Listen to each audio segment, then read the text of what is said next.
Clarkson's farm. Kaleb Cooper goes abroad for first time. Clarkson's farm star and Oxfordshire farmer Kaleb Cooper has traveled abroad for the first time ever. The world was first introduced to Mr. Cooper back in 2021 when the first season of the now globally popular documentary was released on Prime Video. Documenting the day-to-day life of running a farm, Clarkson's farm showed Jeremy Clarkson getting to grips with his diddly squat farm in Chadlington. One of the breakout stars from it was young local farmer Kaleb Cooper, who has featured heavily in the following 2 seasons. Viewers enjoyed many of the aspects of the 26-year-old's somewhat sheltered life, with one fact being a particular eyebrow raiser. The young farmer from Chipping Norton, close to Diddley Squat Farm, previously said he would prefer to stay closer to home and had never been abroad. Speaking to Virgin Radio UK, he said, "I've never been on a train. Never been on a bus. Never been in a taxi, swear on my life. I've never been on a boat." Yet in a surprising turn of events, Mr. Cooper has seemingly made the trip away from the UK at long last, being pictured in a European city that appears to be Bruges. Jeremy Clarkson updated fans of the news with a photograph on Instagram alongside a humorous caption which said, "Wonders have ceased. It's abroad."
Jeremy Clarkson and Kaleb Cooper stuck at Sevington Inland Border Facility in Ashford for hours. Jeremy Clarkson became stuck for hours at a gigantic Kent lorry park while waiting for paperwork to be signed. The TV presenter stopped at Sevington Inland Border Facility in Ashford on his way to the Netherlands to film Clarkson's Farm, his hit Prime Video series. He said he and his crew, including farm manager Kaleb Cooper, were forced to wait for someone in a cabin to stamp our form, as they had to check filming equipment out of the UK. The multi-million-pound facility next to Junction 10A of the M20 was built in 2020 in order for checks to be carried out on vehicles transporting particular goods in and out of the UK following Brexit. But Clarkson said nothing was happening during his visit to the government-run site, which has space for 1,700 lorries. The 64-year-old was waiting for a carnet to be checked, a customs form which listed every item the film crew was carrying. Writing in his column in the Sunday Times, Clarkson said he was heading to the Eurotunnel terminal in Sheridan when he stopped in Ashford. Before we reached the tunnel entrance we had to leave the motorway and park up in a gigantic lorry park full of trucks from every conceivable European country, he said. I even met a driver there from Belarus. And got on with him so well that he gave me a hat.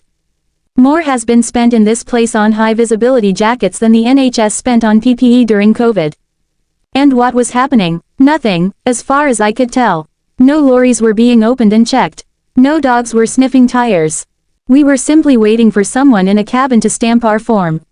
And God did we wait. For 2 bloody hours. Clarkson said he then had to go through a similar process to check in the crew's equipment after crossing the channel. We got off the train and entered another gigantic lorry park, behind all the Arctics that had got off the earlier train, and the one before that, the former Top Gear host added. And when we reached the booth,